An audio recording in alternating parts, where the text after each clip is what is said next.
Jack Miller stepped onto the observation deck of the Celestial Waypoint and looked out at the stars. 3 years since humanity joined the Galactic Confederation, and he still wasn't used to the view.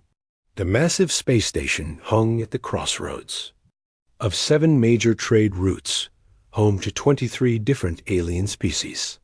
None of them thought much of humans. Jack adjusted his security uniform and checked the time. He was early for his meeting with Lisa Dawson, the station's human xenobiologist. The diplomatic conference had gone poorly again. The alien representatives had spent 4 hours explaining why humans weren't ready for advanced technology sharing. Too primitive, too unpredictable, too soft. "There you are," Lisa said, walking up beside him. Her lab coat was wrinkled from the mall. "Long day of work. Bad meeting?" "Same as always," Jack said. "The Vexery representative called us barely evolved primates this time." Lisa sighed. KZZ Qatar has always been the worst. His species values physical strength above all else. They think our lack of natural armor makes us weak. "I'm tired of it," Jack said. 3 years proving ourselves, and they still treat us like children. "Come on," Lisa touched his arm.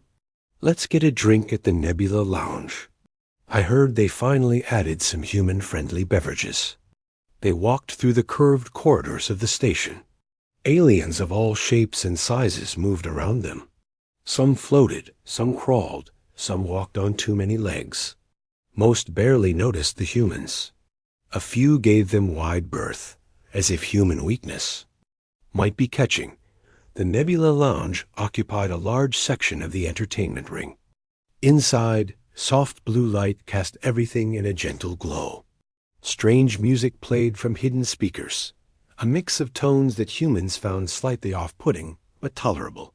The bar itself glowed with bottles of liquids in colors that shouldn't exist. "Jack!" "Lisa!" Nero called from behind the bar. The Lumina bartender's translucent skin glowed with friendly patterns. "Good to see my favorite humans. Got anything we can actually drink?" Jack asked. Nero's skin flashed with humor patterns. "New shipment from Earth. Beer and whiskey. Cost me plenty to import, so don't tell me it tastes bad." "You're the best, Nero," Lisa said, sliding onto a specially made human-height stool. Nero poured 2 drinks and slid them across the bar. "On the house. You look like you need it." Jack took a sip of whiskey and felt the burn. Real Earth whiskey, not the synthetic stuff. "Rough day at the embassy?" "The Vexery delegation shot down our proposal for joint defense training," Jack said. "Said humans have nothing to teach superior warriors." Lisa rolled her eyes. "The same Vexery who need 3 assistants to operate their own communication systems because they can't remember how they work." "The very same," Jack said. A loud group entered the bar. 6 Vexery warriors, their gray exoskeletons gleaming with rank markings. Jack recognized Choctaw leading them, the ambassador's orange crest marking him as nobility. They stomped to a large table, their heavy bodies making the floor vibrate. "Fantastic," Lisa muttered. "Just what we needed." Jack turned away. "Ignore them. Not worth the trouble." Nero moved down the bar. "Sorry about that. They've been celebrating some victory all day." "It's fine," Jack said, but he could feel the Vexere's eyes on his back. It took less than 10 minutes for the trouble to start. One of the Vexery approached the bar, standing uncomfortably close to Lisa. He was bigger than the others, nearly 8 feet tall, with extra armor plates on his shoulders. "Look at this," the Vexery said loudly. Soft skins drinking like real people. Jack kept his eyes on his glass. Lisa stiffened beside him. "I am Grix, warrior 3rd rank," the Vexery announced. "I heard humans break easily. Is this true?" "We're just having a quiet drink," Jack said evenly. Grix leaned closer, his breath hot and smelling of chemicals. "The ambassador says humans are prey animals. On my world, prey does not drink with predators." Nero moved over. Sir, I must ask you to return to your table. Grix ignored him. How did prey animals like you even reach the stars? Did something. Smarter build your ships? Lisa turned. Actually, our evolutionary path as persistence hunters gave us certain advantages in it speaks. Grix said with mock surprise. The other Vexery laughed. And tries to use big words, too. Jack put a hand on Lisa's arm. Not worth it, he whispered Dot at the Vexery table. Choctaw was watching with amusement. He caught Jack's eye and made a dismissive gesture. Jack had seen it before in diplomatic meetings, the Vexery equivalent of swatting away an insect. Human female, Grix said to Lisa. Is it true your species has no natural defenses? No claws? No armor? No venom? We manage just fine, Lisa said coldly. A few other bar patrons were watching now. Jack noticed a group of Lumina in the corner, their skin patterns showing concern. At another table, the insectoid Aethery were recording the interaction with their ocular implants. I've studied your kind, Grix continued. So fragile. One puncture, you leak until empty. One break, you stop working. Even your atmosphere can kill you. Please return to your table, Nero said more firmly. Grix reached out one massive clawed hand and poked Lisa's shoulder, hard enough to push her back on her stool. See? No resistance. Jack stood up. That's enough. The Vexery turned to him, orange eyes widening. The male defends. How traditional. How primitive. Just go back to your table, Jack said. He could feel his heart rate increasing, combat instincts from his Marine days kicking in. But starting a fight would cause a diplomatic nightmare. The human thinks it can give me orders, Grix said to the room. Several aliens laughed nervously. KZZ Katar called from his table. Grix, stop playing with the local wildlife and return. You'll catch something. More laughter. Jack felt his face grow hot. Lisa put her hand on his arm, a silent reminder of what was at stake. Humanity's reputation was already shaky. A human losing control would only confirm what many species already believed, that humans were unstable, emotional, primitive. Grix gave them a final dismissive look and walked back to his table. The Vexery group returned to their loud conversation, occasionally glancing at the humans and laughing. Another drink? Nero asked quietly. Make it a double, Jack said. The night was just beginning, and already Jack could feel trouble brewing. Something had to change in how aliens saw humans, but he didn't know what it would take. He had no idea that in less than an hour, everything would change because of what would become known across the galaxy as the human bar fight incident. The Nebula Lounge grew more crowded as the station's night cycle progressed. Jack and Lisa stayed at the bar, keeping to themselves. 3 drinks later, Jack felt a little calmer but remained alert. The Vexery group had grown louder with each round of their toxic-looking beverages. Maybe we should go, Lisa suggested, glancing at the rowdy aliens. Jack shook his head. We have as much right to be here as they do. The door slid open, and Steve Porter walked in. The cargo pilot looked tired after his long haul from Earth. His flight suit was wrinkled, and his red beard needed a trim. Jack knew Steve only casually. They played cards sometimes when their schedules aligned. Steve spotted them and walked over. Hey, fellow humans, mind if I join you? Please do, Lisa said, making room at the bar. Nero brought Steve a beer without being asked. Rough flight?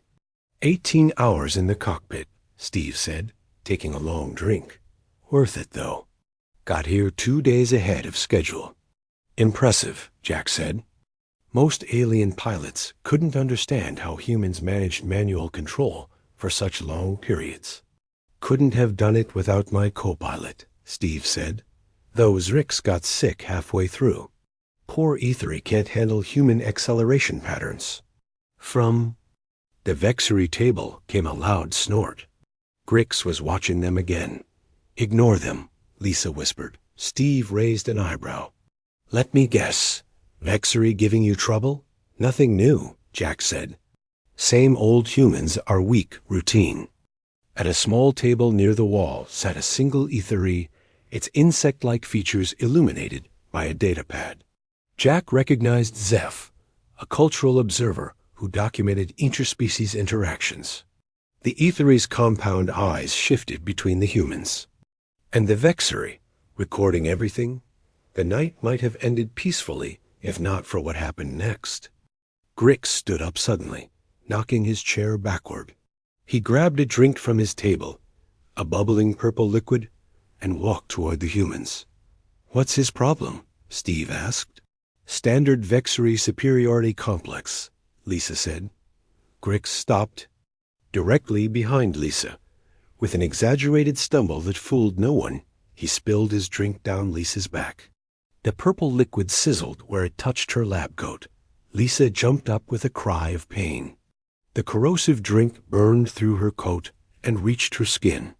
"Oh," Grix said with mock concern. "Did the fragile human get wet?" Jack stood up, but Steve was faster. The pilot was on his feet, facing Grix despite being nearly 2 feet shorter. "You did that on purpose," Steve said, voice dangerously quiet. The bar went silent. Even the strange music seemed to pause. Grix's mouth parts formed what passed for a Vexery smile. "The soft skin speaks to me? Perhaps it wants to be my next drink."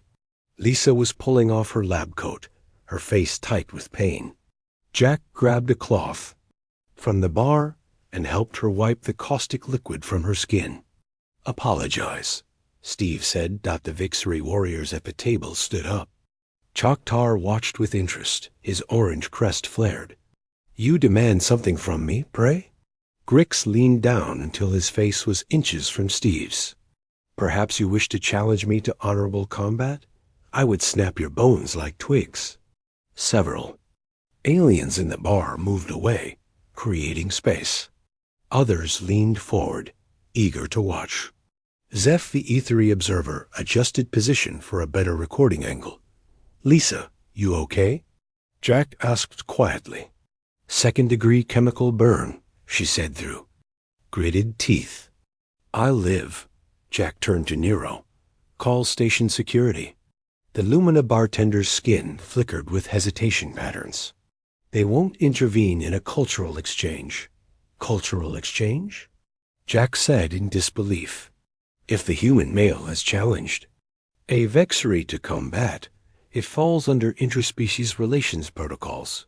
Nero explained. Steve hadn't moved, still staring up at Grix. "I didn't challenge anyone. I just want an apology from my friend." Grix made a sound that might have been laughter. "No apology, but I offer you combat. Show everyone how a human fights." He gestured to the open space that had formed in the center of the bar. "Unless you are afraid?" The other Vexery clicked their armored plates in anticipation. Choctaw stood and addressed the room. "Let it be witnessed. My warrior has offered formal combat to the human. By station law, they may proceed without interference." Jack stepped forward. "Steve, don't. This isn't a fair fight." "Weren't you just saying we need to stand up for ourselves?" Steve asked, not taking his eyes off Grix. "Not like this," Jack said. "He's twice your size with natural armor." Lisa touched her burned shoulder. "It's not worth it, Steve." But the pilot's face had hardened. 3 years of dismissal, of being treated as lesser, of watching humans be mocked across the galaxy, it all showed in his eyes. "I accept," Steve said. The bar patrons formed a circle. Jack noticed credits changing hands as bets were placed. No one was betting on the human. Grix moved to the center of the circle, his massive frame casting a shadow over Steve. The Vexery raised his arms in a formal combat stance, armored plates shifting to protect vital areas. "Begin when ready, soft skin," Grix said. "I will try not to kill you too quickly." Steve walked forward, seeming to accept the formal duel. The room went quiet as everyone watched. Then, without warning, Steve did something no alien in the room expected. Instead of taking a formal stance or declaring his readiness, he simply lunged forward and punched Grix directly in the face with all his strength. The sound of human knuckles hitting Vexery Face's plates was followed by Steve's pained curse. But the surprise of the attack sent Grix stumbling backward into a table. The bar erupted in shocked exclamations. Choctaw's crest flattened in surprise. "What was that?" someone shouted. "He didn't announce his attack." Grix recovered orange, eyes blazing with rage. Dishonorable human. Steve shook his injured hand and grinned. "Where I come from, we call it a bar fight, and there aren't any rules." Chaos erupted in the Nebula Lounge. Grix roared in anger and charged at Steve like a bull. The human pilot ducked and rolled aside with surprising speed. Aliens scattered as the massive Vexery crashed into the bar. "What is happening?" asked a floating Lumina, its body flashing confusion patterns. "This is not proper combat protocol." Jack moved quickly to Lisa's side. "We need to get you to medical." "Wait," she said, watching the fight with wide eyes. "Look at Steve." The cargo pilot was moving in ways that confused the Vexery warrior. Instead of standing his ground or using formal attack patterns, Steve darted around, using tables and chairs as barriers. When Grix lunged again, Steve grabbed a serving tray and smacked it across the alien's face. "Stop moving and fight properly," Grix shouted, orange eyes blinking in confusion. "I am fighting," Steve called back, grabbing someone's drink and throwing the liquid into Grix's eyes. The Vexery howled as the alcohol stung his sensitive eyes. The other Vexery warriors moved to join the fight, but Choctaw held up a hand. "Let Grix handle this dishonor alone," the ambassador said. But his orange crest was twitching with confusion. Zeph, the ethery observer, was recording everything. Compound eyes reflecting the action. "Fascinating," the insectoid alien whispered, mandibles clicking. "Unpredictable combat patterns." Grix wiped his eyes and growled. "I will tear you apart, human." "You'll have to catch me first," Steve taunted. Jumping over a table, the massive Vexery overturned a table in frustration. As he did, Steve darted in and landed 3 quick punches to the softer area under Grix's arm. The Vexery grunted in pain. No one had ever targeted that spot before. "That's not a recognized strike point." One of the Vexery warriors protested. Jack couldn't help but smile. There's no rule book in a bar fight. 2 more Vexery warriors stepped forward despite Choctaw's order. Jack made a quick decision and moved into their path. "If you're joining in," he said calmly, "then so am I." The taller Vexery laughed. 2 soft skins instead of 1? Good. The alien swung a massive fist, but Jack was ready. His marine combat training kicked in as he sidestepped and used the Vexery's momentum against him. The alien stumbled forward, off balance. Jack followed with a hard kick to the back of the alien's knee joint. The Vexery went down with a surprised cry. The other warrior looked shocked. "They know our weak points," he said in disbelief. Lisa stood up, still holding a cloth to her burned shoulder.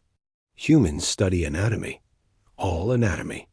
The bar had become a battlefield. Steve was still dancing around Grix, landing quick strikes and retreating before the Vexery could grab him. Jack faced off against the 2 warriors, using their size and weight against them. The aliens tried to fight with honor and proper form. The humans fought dirty. "Get the chairs," Steve yelled to Jack. "They can't bend down quickly." Jack grabbed a chair and swung it at the legs of one Vexery. The alien tried to jump back, but was too slow. The chair connected with a crack, and the warrior stumbled. The door to the bar slid open. Commander Alan Wright entered with 4 human security officers and 2 hovering Trill security drones. The commander's face darkened when he saw the scene. What in the hell is going on here?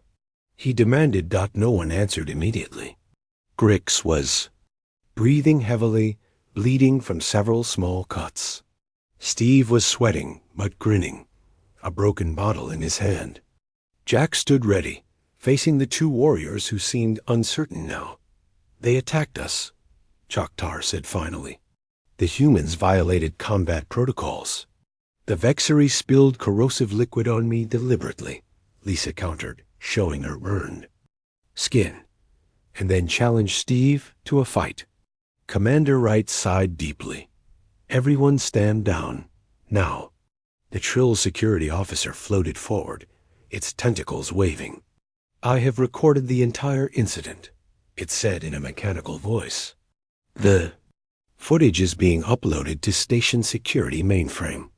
Good, Wright said, because this is going to require a full report. Dr. Ella Ryan rushed into the bar, her medical bag in hand. The human xenopsychologist went straight to Lisa and examined her burn. What happened? She asked, applying a cooling gel to the injury. The short version? Lisa winced as the gel touched her skin. Vexery started it. Humans finished it. Grix slammed his fist against the wall, denting the metal. These humans fight without honor. They use tricks and targets that are not part of formal combat. That's because humans don't fight for honor, Jack said. We fight to win. The room went quiet. Every alien was staring at the humans with new eyes. Some with fear, some with confusion, but all with a growing sense that they had misunderstood something fundamental about humanity. Is it true that human bones break easily? Asked a small ethery from the corner. Yes, Lisa said, but we keep fighting anyway. They bleed from small cuts, another alien pointed out. Yet they expose themselves to injury without hesitation. Dr. Ryan looked around the room. Humans evolved as persistence predators. We're not the strongest or the fastest, but we're stubborn. We adapt. We find weaknesses and exploit them.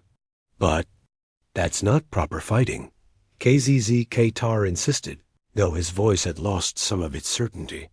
Steve laughed, wincing as he touched a bruise forming on his face. Maybe not to you, but it worked, didn't it? Commander Wright stepped between the groups. Everyone involved is coming with me to security. The Confederation Council will need to review this incident. The footage has already been transmitted across multiple networks, the Trill security officer announced. Current download count, 7,000 and rising. Jack and Steve exchanged looks. This was bigger than a bar fight now. I think, Lisa said quietly, things are about to change. 3 days after the bar fight, Jack stood nervously outside the Confederation Security Council chambers. The massive doors were carved from something that looked like wood, but wasn't, with symbols representing all 23 member species. The human symbol, added only 3 years ago, was the smallest. Lisa stood beside him, her burned shoulder now properly treated. Steve paced back and forth, his knuckles still bruised. Stop pacing, Lisa said. You're making me dizzy. Can't help. It's, Steve replied. They could kick humanity out of the Confederation over this. Or they could finally start taking us seriously, Jack said. The doors opened silently. A slender ethery gestured for them to enter. Inside, the council chamber formed a perfect circle. Raised platforms held representatives from each species, with the oldest members on the highest platforms. The human platform was at the lowest level, barely raised at all. Ambassador Paul Jones was already at the human station. The veteran diplomat had seen humanity through first contact and the difficult early years of Confederation membership. His gray hair and weathered face showed the stress of his position. Nice of you to join us, he whispered as they approached. Try not to start any more interspecies incidents while we're here. In the center of the chamber stood KZZ, Katar, and Grix, along with 2 other Vexari. Grix's wounds had been treated, but he still moved stiffly. When he saw the humans enter, his armored plates clicked together in what might have been anger. The Security Council will now address the incident at the Nebula Lounge, announced Council Member Rill, a tall, thin alien from the collective mind species. Its voice echoed in the chamber. This matter requires careful consideration as it touches on cultural differences and security protocols. General Drax, the Veggery military leader, spoke first. His massive form dwarfed KZZ Katar. The humans violated sacred combat traditions. They used dishonorable tactics and refused to follow proper protocol. We demand formal sanctions. Ambassador Jones sighed. My species was defending itself after being assaulted with a corrosive substance. The security recordings clearly show. The Vexari warrior initiated the conflict. The manner of fighting is the issue, General Drax insisted. Humans do not respect combat traditions that have existed for thousands of years. Because we have our own traditions, Steve said before anyone could stop him. Ambassador Jones shot him a warning look, but the council seemed interested. Explain these human traditions, said Matriarch Vix, an ancient Lumina who's translucent. Skin had faded to almost white with age. Steve looked to Ambassador Jones, who nodded reluctantly. Where I come from, Steve said, a bar fight isn't about honor or tradition. It's about protecting yourself and your friends. You use whatever works. Barbaric, General Drax huffed. Practical, Matriarch Vix countered, her skin pulsing with interest patterns. The footage shows remarkable adaptability. A hologram appeared in the center of the chamber, showing the fight from multiple angles. The council watched as Steve darted around Grix, using speed instead of strength. They saw Jack use the Vexari's weight against them. The footage slowed to show Lisa explaining human anatomy to the confused onlookers. Note the efficiency of movement, Matriarch Vix said. Despite physical disadvantages, the humans prevailed. General Drax's crest flattened. They targeted weak points that are not part of formal combat. Because in nature, there are no rules, Dr. Ryan said, stepping forward. The xenopsychologist had been called as an expert witness. Humans evolved as persistence hunters. We learned to identify weaknesses and exploit them to survive. This explains much, said a Trill representative, its tentacles waving thoughtfully. Humans design ships with redundant systems. They create backup plans for their backup plans. They expect things to go wrong. Because in our history, they often did, Dr. Ryan explained. We adapted. The council members murmured among themselves. Ambassador Jones looked cautiously optimistic. Zeph, the ethery observer, stepped into the center of the chamber, data pad in hand. I have studied human behavior for 2 years. This incident confirms my research. Humans do not fight for dominance as most species do. They fight for protection of their social group. The hologram showed Steve stepping in when Lisa was burned. It showed Jack moving to help when more Vixari joined the fight. Look at there. Positioning, Zeph continued. They place themselves between threats and those they protect. They coordinate without formal signals. But they are physically weak, General Drax insisted. Their bones break easily. Their skin tears. They have no natural armor. Yet they won the fight, Matriarch Vix said simply. The chamber went quiet. It was a fact no one could dispute. The smaller, weaker, less armored species had prevailed. There is something else, Council Member Rill said. The footage from the Nebula Lounge has been viewed over 4 million times across the Confederation networks. It has sparked considerable interest in human combat techniques. Ambassador Jones looked surprised. It has? Indeed, said Matriarch. Vix, several species have already requested human military advisors. The Lumina Defense Force has asked for training in what they call adaptive combat techniques. General Drax snorted. This is absurd. The Vexery would never. Actually, Choctaw interrupted, his voice surprisingly quiet. Our junior warriors have expressed interest in learning these methods. The general's crest flattened completely in shock. The question before this council, Council Member Rill said, is not whether to punish the humans, but how to integrate their unique perspective into the Confederation. Ambassador Jones stood straighter. For the first time in 3 years, he was being treated as a true equal. Humanity is willing to share our knowledge, he said. All we ask is the same respect given to other member species. The council members conferred briefly. Then Council Member Rill spoke again. It seems this bar fight has done more for human-alien relations than 3 years of formal diplomacy. Sometimes understanding comes from unexpected places. Jack, Lisa, and Steve exchanged glances.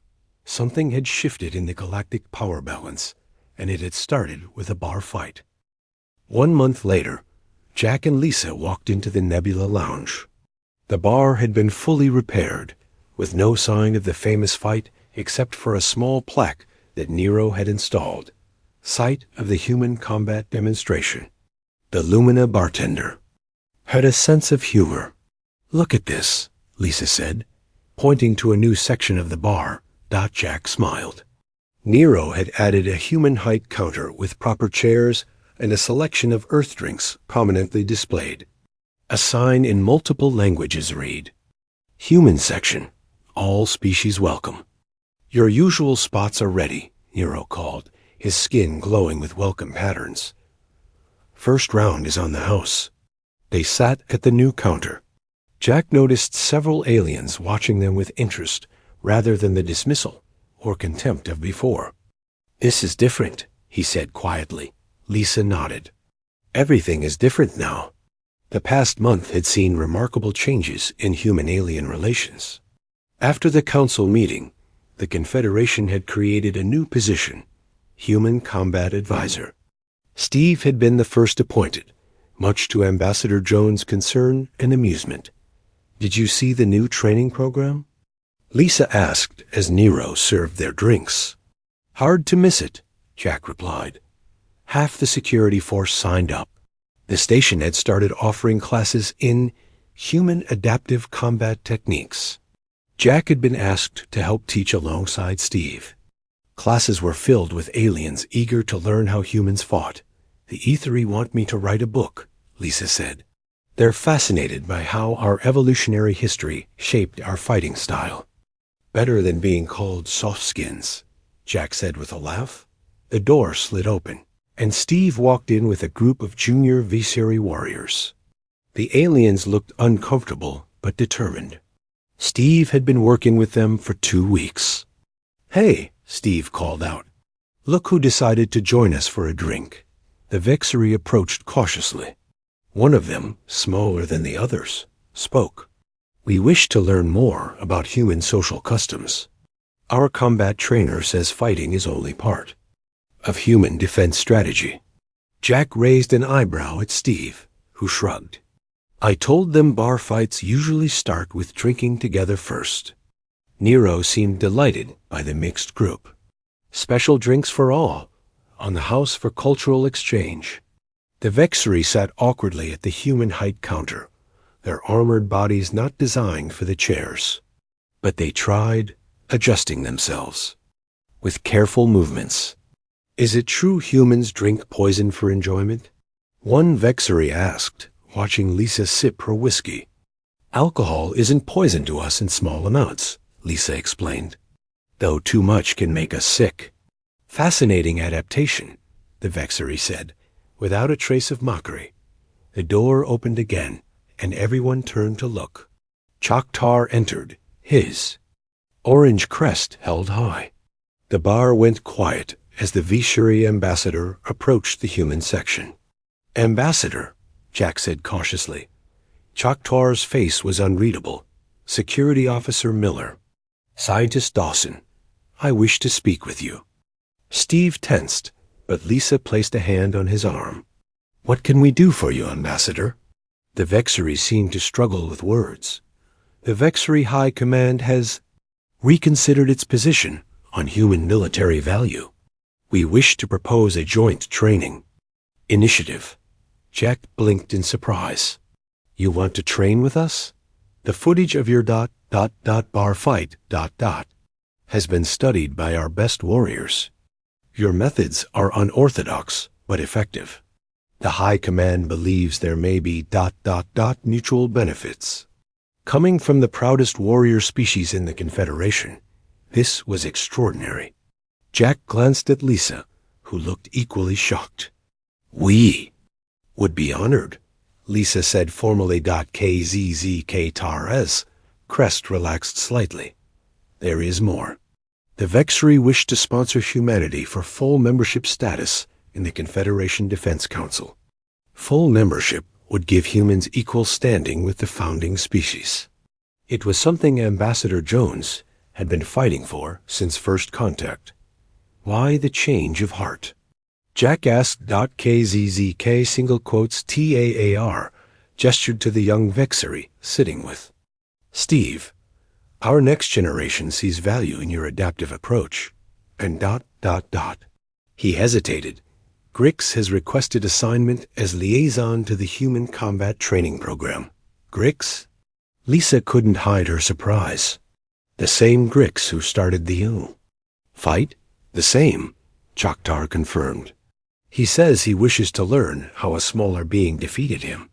His exact words were, 'Any species that fights like that deserves respect.'" Nero approached with a special drink for KZ Guitar.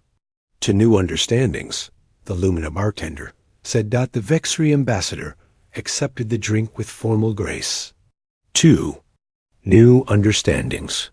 As they drank, Jack looked around the bar. At one table, a group of E3 were studying human history texts. At another, Lumina security officers practiced human hand gestures. Near the door, a Trill was explaining human idioms to a confused collective minds diplomat. "Did you ever think," Lisa said quietly, "that a bar fight would change everything?" "Sometimes the best diplomacy isn't planned," Jack replied. Matriarch Vix entered the bar, her ancient form moving slowly but purposefully toward them. The Lumina leader rarely left the council chambers. "I wish to see this place for myself," she said, her skin glowing with curiosity patterns.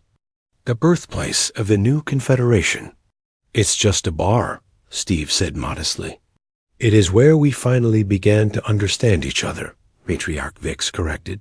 "For thousands of years, the Confederation valued strength, technology, and tradition. We never considered adaptability, creativity, and protective instinct as equally valuable traits." She gestured around the room. "Look at what your bar fight has started. Species that never spoke to each other now learn together. Warriors who valued only strength now study speed and technique. This is only the beginning." A young Vexery approached Jack hesitantly. "Will you show me how to do the chair move from?" "The fight? The one where you swept the legs?" Jack smiled. "Sure, but first, let me buy you a drink." That's how humans usually start teaching anything important. "Even fighting?" the Vexery asked. "Especially fighting," Jack said, "because the best fights are the ones you can avoid by making friends first." The Vexery considered this, then nodded. Slowly, "Your species is strange, but interesting." "We get that a lot," Lisa said with a smile. "Welcome to human diplomacy."